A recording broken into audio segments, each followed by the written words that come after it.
अपनी जिद और जुनून के दम पर इतिहास रच दोस्त जीवन में सफल होना कौन नहीं चाहता।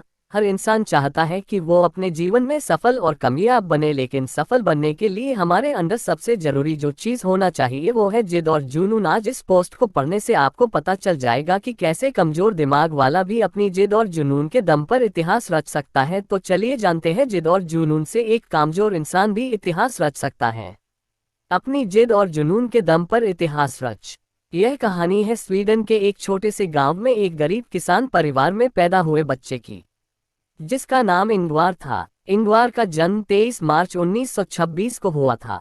स्वीडन के इतिहास में यह एक ऐसा दौर था जब स्वीडन बड़ी गरीबी और बदहाली के दौर से गुजर रहा था। उस समय स्वीडन की अर्थव्यवस्था की स्थिति बहुत खराब थी। इंगवार का पिता एक किसान थे जिनके पास अपनी जमीन थी। वे उसी जमीन पर खेती करते थे और उसमें अनाज और सब्जियां उगाते थे और अपना और परिवार का पेट पला करते थे। उनका घर भी खेत की जमीन पर ही था। इंगवार के पिता अक्सर घर के बाकी खर्चों को पूरा करने के लिए जंगल में जाते थे और वहां से अच्छी गुणवत्ता वाली लकड़ी काटकर बाजार में बेचकर कुछ पैसे कमाते थे। जब इंगवार बड़ा हुआ तो वह भी अपने माता पिता के साथ खेत में कुछ काम करने लगा। इस तरह पूरे परिवार ने बहुत मेहनत की। इसके बाद जब इंगवार 5 साल के थे तब उन्हें स्कूल में भर्ती कराया गया, जिसमें कुछ महीने बाद पता चला कि इंगवार डिस्लेक्सिया नामक बीमारी से पीड़ित थे, एक ऐसी बीमारी जिसमें शब्दों को पढ़ने और समझने में कठिनाई होती है। इधर पिता इंगवार के देर से उठने की आदत और डिस्लेक्सिया नामक बीमारी से परेशान थे, जिसके लिए वह अक्सर इंगवार से गुस्से में कहता था कि तुम इतनी देर से उठो और पढ़ाई में भी कमजोर हो। अगर ऐसा ही रहा तो आप जीवन में कुछ नहीं कर सकते। इंगवार को अपने पिता का यह वचन बहुत प्रिय था। इंगवार अपने पिता की बात को गलत साबित करना चाहते थे और दिखाना चाहते थे कि एक दिन वह जीवन में कुछ बड़ा जरूर करेंगे। देर से उठने की उसकी आदत के कारण वह अक्सर स्कूल देर से पहुंचता था, जिसके कारण गुरु उससे बहुत कुछ कहता था।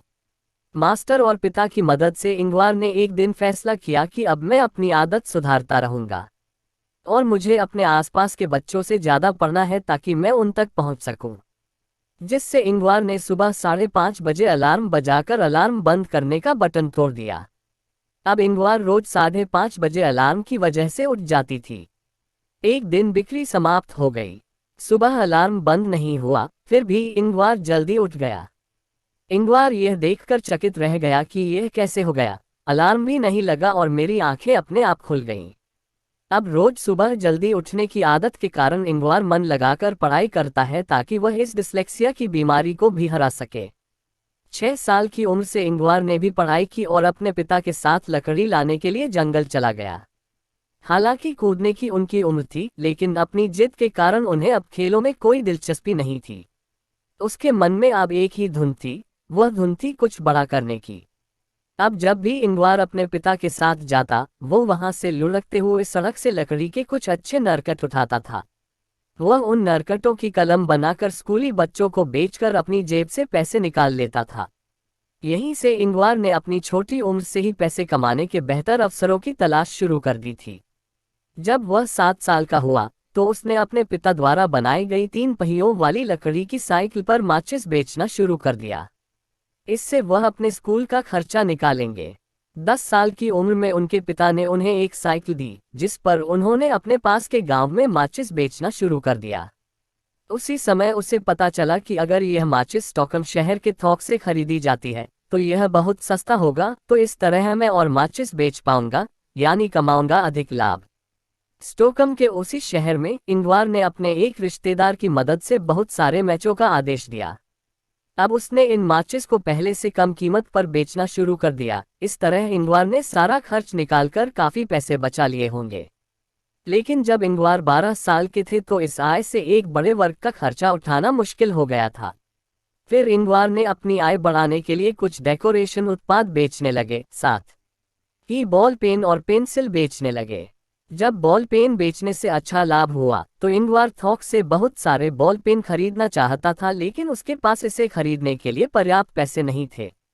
तब इंगवार ने बैंक से $63 का कर्ज लिया। यह उनके जीवन का पहला और आखिरी कर्ज था। उसने अपना सारा सामान रखने के लिए एक छोटी सी झोपड़ी बनाई। इसके साथ ही वह अपने पिता के साथ जंगल में भी जाता और निर्माण के लिए लकड़ी का उपयोग करने में मदद करता। लेकिन इन सब बातों के बावजूद उन्होंने पढ़ाई नहीं छोड़ी। लेकिन 20 साल की उम्र तक आते आते इंगवार अब अपना बिजनेस करना चाहते थे, जिसके लिए उन्हें अपने बिजनेस को और समय देना जरूरी था, जिसके चलते इंगवार ने पढ़ाई छोड़ दी। अब तक इंगवार साइकिल घूमकर और माचिस और साज सज्जा जैसी कई अन्य वस्तुओं को बेचकर काफी अच्छी जानकारी जुटा चुका था।